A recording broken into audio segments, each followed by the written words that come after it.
I'm Tom Hofmeister. Welcome to Elderfire Lodges.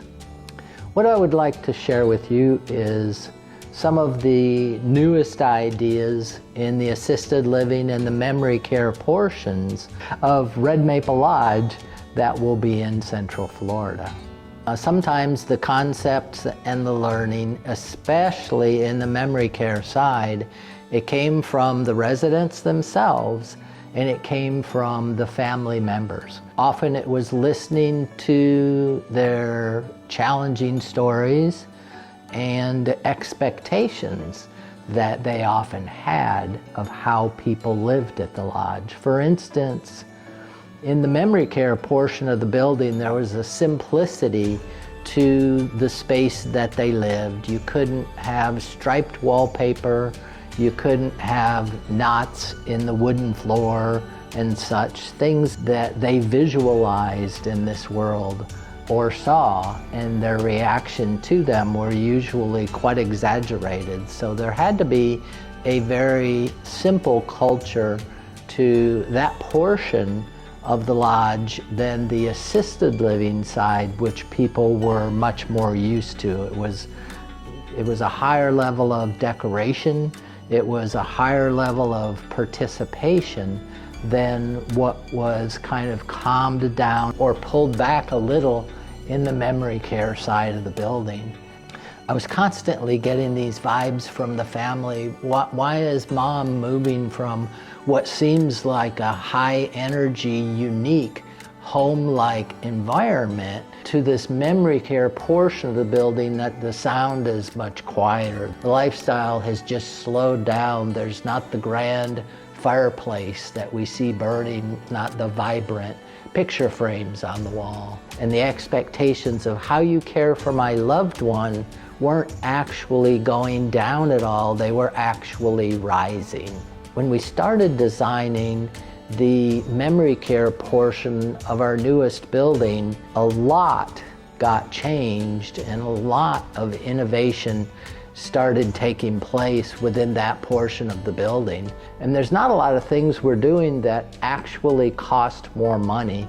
Much of the technology is very simple today. I was writing down at the time a lot of things that we were seeing and a lot of questions we were being asked to make sure we covered them in the newest designs of Red Maple Lodge. I have a desire to share these ideas that we've been working on, but not only to share the idea, but to describe with you sometimes why, what's the value in it, and how did the idea even come about. We would see things happening, especially in the memory care portion. Everything seemed exaggerated over there. One of those stories I would like to share with you came from Dave and Jeanette. She would visit the building almost daily, and Dave lived in the memory care portion of an existing building. One afternoon, I got a rather frantic call from the head of maintenance. He said, "Tom, we have a real problem in the memory care portion of the building. It seems that Dave has discovered the speakers, the music system that was in the outside garden walking area. And he would pull the speaker up, which would be connected to a wire, and that little stinker went around the entire garden area and pulled everything up." It took them all of a couple minutes. The care team was kind of upset because they thought, oh man, this is not going to be good. It looks like we weren't even keeping watch. I told them, well, don't worry about it. You know, get everything picked up and clip the wires so nobody trips over anything. We'll take a close look at what Dave was discovering here. Dave, in his career, was an imaginative person. He was a discovery-based person, and those are they're sometimes the most fun people to hang out with and to care for in memory care, because they get into everything, they discover everything, and they're probably the group of thinkers that we learn the most from. It would be a week later on a Sunday at lunch. that I sat with Jeanette, his wife, and the family. We had lots of the residents' families in memory care come in on a Sunday because we developed a program that this Sunday is going to be Pizza Sunday, and next Sunday it's Hamburger Sunday, and our kitchen would do something special, especially at good times of the year where we could all be outside. Those family lunches on Sundays were created specifically that we could attract more family to come in. It was often hard, especially for sons who would come and visit a dad who didn't know him anymore. Why would they be there? How much time would they spend? And what kind of conversation that would take place? We didn't necessarily know how these Sunday events would evolve necessarily. But they tended to get very active for the children and grandchildren of the loved ones that were there. From games that staff would set up and play with and use, to farm animals that they would bring in that they'd pet and take pictures with. I had one son approach me one afternoon and said, you know, I'd like to bring some plants into a corner of the garden. He said, I own a nursery, and I know we sell a lot of plants for butterflies. And we're like, yeah, that absolutely sounds like a blast. And I thought, wow, would you?